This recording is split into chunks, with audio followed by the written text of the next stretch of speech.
पिछले 4 महीनों में राहुल गांधी की भारत जोड़ो यात्रा भारतीय मीडिया में सुर्खियों में रही है। साथ ही इस पद यात्रा में विदेशी मीडिया ने भी रुचि दिखाई है। आइए जानते हैं कि विदेशी मीडिया में राहुल की यात्रा को कैसे देखा जा रहा है। जर्मनी के पब्लिक ब्रॉडकास्टर DW ने बीते दिसंबर के दूसरे हफ्ते में प्रकाशित अपनी रिपोर्ट में लिखा है कि कांग्रेस पार्टी इस यात्रा के जरिए महंगाई, बेरोजगारी और सांप्रदायिक ध्रुवीकरण जैसे मुद्दे उठाकर न सिर्फ अपनी खोई राजनीतिक ताकत फिर से हासिल करना चाहती है, बल्कि वह राहुल गांधी को एक जन नेता के रूप में भी स्थापित करना चाहती है। DW लिखता है, एक राजनीतिक पार्टी जिसने अपने 100 साल के लंबे इतिहास में से ज्यादातर समय भारतीय राजनीति को दिशा दी है, वह अब 2024 के आम चुनाव से पहले किसी तरह खुद में एक नई जान फूंकने के लिए छटपटा रही है। राजनीतिक विश्लेषक जोया हसन ने DW से कहा, कांग्रेस इस समय जिस संकट का सामना कर रही है उसकी वजह पार्टी की ओर से हिंदू राष्ट्रवाद का प्रभावशाली ढंग से सामना करने में विफल रहना है। यही नहीं, इसके लिए धार्मिक और जातीय ध्रुवीकरण के चलते सिकुड़ते मध्य मार्ग के साथ साथ व्यक्तिगत और सांगठनिक असफलताएं भी जिम्मेदार हैं।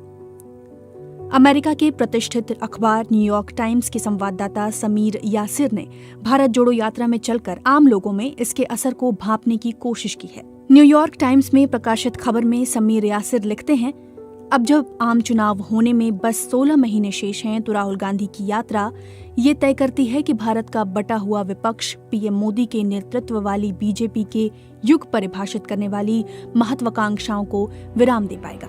भारत में बहुदलीय लोकतंत्र का भविष्य अधर में लटका हुआ है।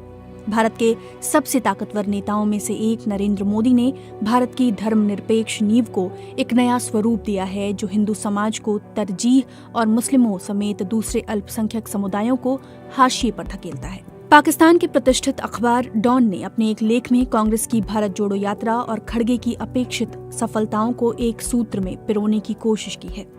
अखबार लिखता है, राहुल गांधी अपनी भारत जोड़ो यात्रा के जरिए अपनी पार्टी और देश की खराब सेहत सुधारने की कोशिश करना चाहते हैं, लेकिन 12 राज्यों से होते हुए 150 दिनों में 3570 किलोमीटर की यात्रा करना कोई चमत्कारी काम नहीं है और न ही राहुल गांधी की ओर से कैमरों की मौजूदगी के बिना समुद्र में गोते लगाने की क्षमता दिखाना। लेकिन सांप्रदायिक रूप से बटे हुए कर्नाटक में हिजाब पहने स्कूली बच्ची का हाथ थामे हुए राहुल गांधी की मुस्कुराती तस्वीर ही नेहरू और गांधीवादी भारत का विचार था।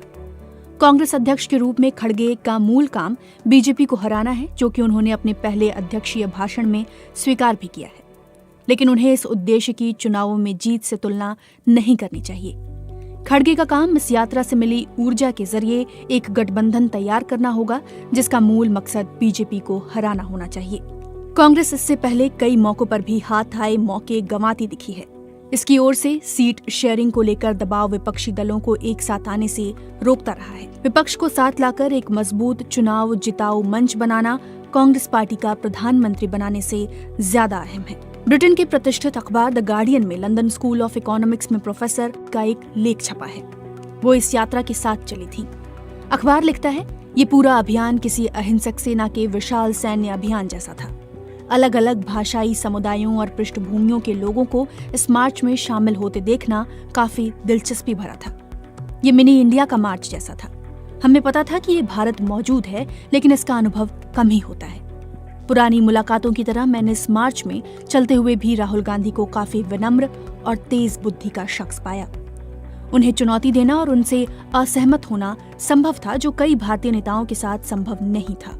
नरेंद्र मोदी के साथ ऐसा करना संभव नहीं है, क्योंकि वह तो प्रेस कॉन्फ्रेंस भी नहीं करते हैं। मोदी की सभाओं में लोगों को वैभव के दर्शन होते हैं, लेकिन इससे इतर राहुल गांधी की बढ़ी हुई दाढ़ी और आम लोगों के साथ तस्वीरें एक अच्छी राजनीतिक छवि गढ़